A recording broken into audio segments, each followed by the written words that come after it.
With Western States now less than 2 weeks away, it's time to preview some of the contenders. This week we're looking at the elite women's race, with the men's preview dropping next week.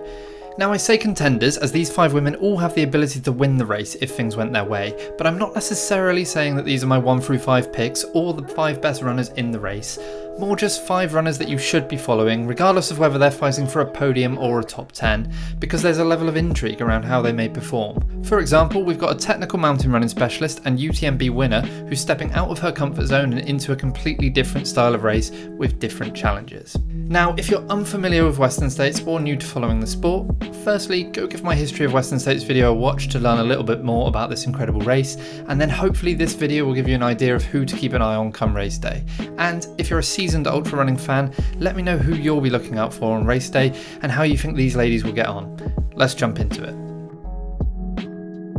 Okay, so let's start with the obvious, as I've already made a whole video about her and referred to her winning this year's Western States as nothing short of certain in my History of Western States video.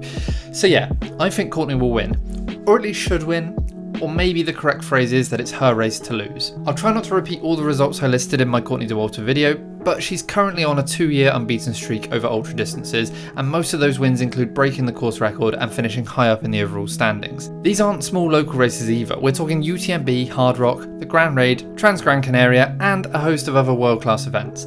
Courtney's last loss was at Hard Rock in 2021, with stomach issues being the reason for her DNF. The loss prior to that, another DNF, was at Western States in 2019 due to a hip injury, so there is precedent for things not quite going her way at this race.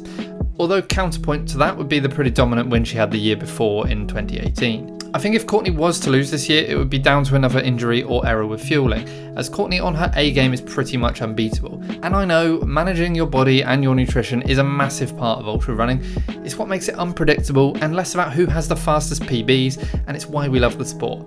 But, and this definitely falls under manipulating data to fit an agenda, so feel free to ignore this point or counter it in the comments below. If you were to take out those DNFs and only look at 50 to 100 mile ultra races, she hasn't been beaten since the start of 2018 at the Black Canyon 100k, where she finished second to an Elsa McDonald course record performance. Many great ultra runners will have perfect days where everything goes to plan and they couldn't have squeezed any more from themselves and they still finish second or third. That doesn't happen to Courtney. It's been half a decade since it last did, so if she has her best day, it's her win and it's everyone else racing for second. In a recent interview on AJW's podcast, Devon said, "Maybe I'm not Michael Jordan, but I'm Scottie Pippen." And I think that's a pretty good assessment of her 17-year career. She's never been the standout or superstar of her generation like Courtney currently or Nikki Kimball back when she started her career, but she's definitely an all-star. Her resume is insane, with wins and high placings at races of all distances and terrain. She's even taken part in the US Olympic trials in the marathon. Back in 2016, Devon took on a stacked women's field at Western States, which was featured in Billy Yang's Life in a Day film. After a great start, her crew failed to show at the Duncan Canyon aid station mile 24, and in her own words, she panicked, she made some poor nutritional decisions, and mentally struggled to recover as she dropped down through the field. She then showed how tough and determined she is by rallying in the latter stages of the race, charging through the field to finish third. This experience of facing and overcoming adversity on the Western States course is invaluable, and it could be her secret weapon this year, especially against a whole host of challengers that are taking on the race for the first time. Finally, her golden ticket winning performance at the Javelina 100 showed exactly what this veteran is still capable of, improving on her winning time from back in 2015 by 16 minutes. So despite now being in her 40s, she's clearly in the form of her life.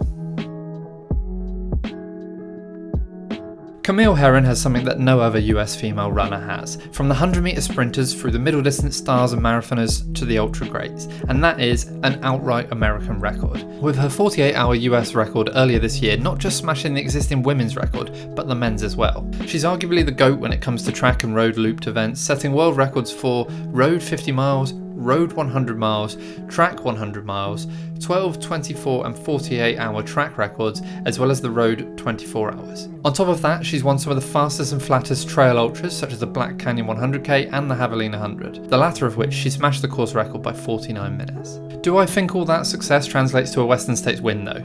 No. Her previous attempts have shown that when you add in the hills and the varied terrain, she struggles to get into the sort of rhythm that helps her excel at the smooth flat stuff. She's been improving though, last year clocking her best finish yet in 8th place, and I think a top 5 could be on the cards this year, but I struggle to see her challenging 100-mile mountain ultra specialists like Courtney and Katie Scheid, who we'll be talking about in a moment, and runners like Devon who can win on any terrain. That's not to say I wouldn't love it if she won or made the podium though. She comes across really well in interviews, at 41 is another one setting a great example for older runners, and is pushing the mainstream boundaries of our sport with her recent sponsorship deal with Lululemon.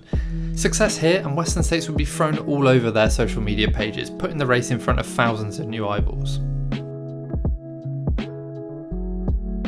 Most years, the UTMB champion would be talked about as one of the favourites for Western States, but I think Katie Scheid is being overlooked a little bit, at least in some of the early pre-race online chatter, and I can sort of see why. On one hand, the 2022 UTMB winner has some incredible results to go with that UTMB triumph, with wins at some of Europe's toughest races, including Val d'Aran and the Madeira Ultra Trail, and podiums at Lavaredo and CCC, so she surely must now be considered one of the US's best technical mountain runners. But on the other hand, Katie has been living in Europe since 2015 and is returning to the US to take on her first stateside race since 2016, on a course that is vastly different to those on which she's had so much success. How will technical mountain skills and the ability to hike for hours up steep climbs translate to running flat out on long sections of buttery Californian carpet in baking hot conditions? Does she have the versatility?